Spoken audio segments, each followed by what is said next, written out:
सूरत बिगाड़ कर रखती है। पटना में अस्पताल, सड़क, वीवीआईपी इलाके, बाजार, स्टेशन सब डूब चुके हैं। हालात इतने बुरे हैं कि जल निकासी का सारा सिस्टम फेल हो चुका है। पटना की सड़कों पर चलना दुश्वार है। लोग पटना में मानो जल कैदी बनकर रह गए हैं।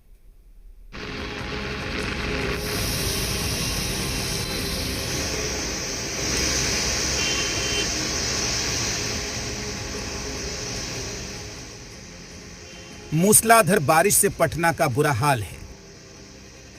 पुराना सचिवालय, एयरपोर्ट रोड, गर्दनी बाग, न्यू मार्केट, अस्पताल सब डूबा डूबा सा है।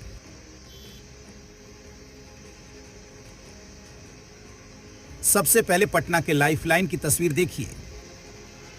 ये गर्दनी बाग अस्पताल की तस्वीरें हैं। अस्पताल में operation theatre, OPD, labour room से लेकर अस्पताल के वार्ड जलमग्न है। पानी निकासी का पूरा सिस्टम ठप पड़ा है। नगर निगम मस्त है। डॉक्टर मरीज परेशान है। सिविल सर्जन ऑफिस कैंपस भी डूबा हुआ है। महज 2 दिनों के मानसून की अच्छी बारिश के बाद राजधानी पटना में कुछ भी नहीं बचा। अस्पताल डूब गए, रेलवे स्टेशन, मुख्य सड़क, वीवीआईपी इलाका। और ये राजधानी पटना का गर्दनी बाग अस्पताल है। और इस अस्पताल की स्थिति क्या है हम आपको अंदर जाकर दिखाएंगे। अभी वर्तमान में इसका कैंपस पूरी तरीके से डूबा हुआ है। और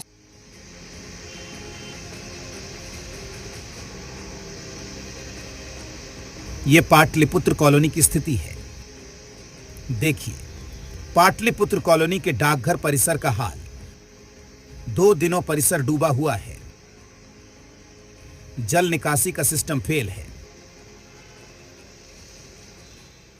राजधानी में जल जमाव की स्थिति से पाटलिपुत्रा भी अछूता नहीं है। पाटलिपुत्रा का ये इलाका है, पाटलिपुत्रा कॉलोनी, और इस इलाके में भी भारी जल जमाव है। यानी जहाँ तक ये सड़क जाती है पूरी सड़क पर इसी तरीके की स्थिति है।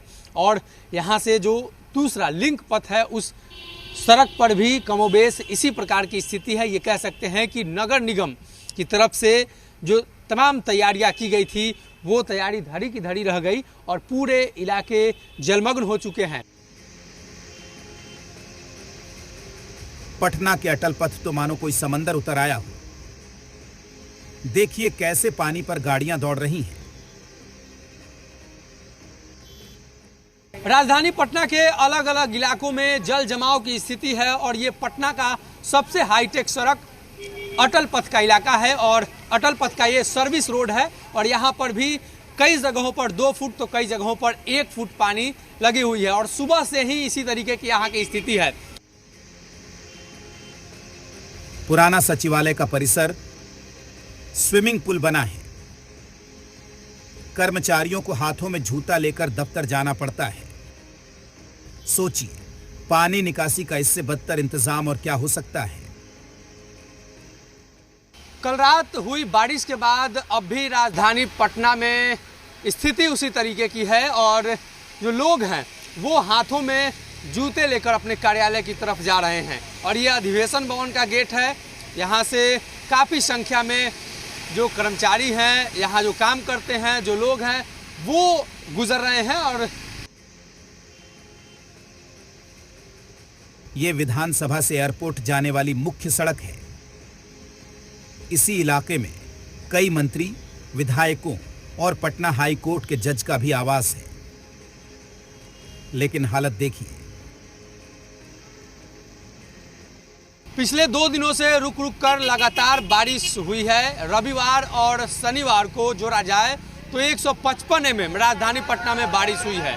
राजधानी के अलग अलग इलाकों की तस्वीर हम आपको दिखाएं तो पूरी तरीके से जल जमाव की स्थिति है।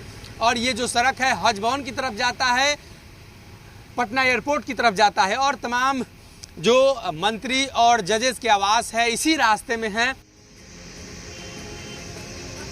पटना जंक्शन के न्यू मार्केट की ये तस्वीरें हैं, जहां से रोजाना करोड़ों का टर्नओवर होता है। लेकिन नगर निगम को मानो उससे क्या, जल जमाव है तो है। राजधानी पटना के जल जमाव की एक और तस्वीर हम आपको दिखा रहे हैं। और ये पटना जंक्शन का इलाका है। और इस इलाके में काफ़ी दुकानें हैं। ये सड़क पटना जंक्शन पर जाती है और सड़क के दोनों किनारे इसी तरीके से पानी लगी हुई है। इन सब के बीच नगर विकास मंत्री जीवेश मिश्रा ने संप हाउस का निरीक्षण किया ताकि जल जमाव की समस्या से निजात दिलाई जा सके। पूरे कंकड़बाग समेत पूरे पटना में उनका अभियान जारी था वाटर लॉगिंग क्लियर करने का। लगातार 10 घंटे से अधिक तेज बारिश पटना के अंदर हुई है। प्रसन्नता है कि हमारे सभी अधिकारी, मैं खुद ही रात को पूरा भ्रमण कर रहा हूं। पटना की ये तस्वीरें विकास के दावों की पोल खोल रही हैं। ब्यूरो रिपोर्ट, जी मीडिया। राजधानी पटना में जल निकासी की व्यवस्था को लेकर नगर विकास मंत्री जीवेश कुमार मिश्रा ने समीक्षा बैठक की। बैठक में पटना क्षेत्र के विधायक, विधान पार्षद के अलावा विभाग के बड़े अधिकारी मौजूद रहे। मंत्री जीवेश मिश्रा ने नगर विकास विभाग, बुडको और पटना नगर निगम के अधिकारियों की तारीफ की। उन्होंने कहा कि बारिश के दौरान अधिकारी फील्ड में रहकर लगातार काम करते रहे, जिस कारण पटना के बड़े हिस्से से पानी निकाला जा सका। उन्होंने अधिकारियों को निर्देश दिया कि जिन इलाकों में अभी पानी जमा है वहां से अगले 6 घंटे में हर हाल में पानी निकाल लिया जाए।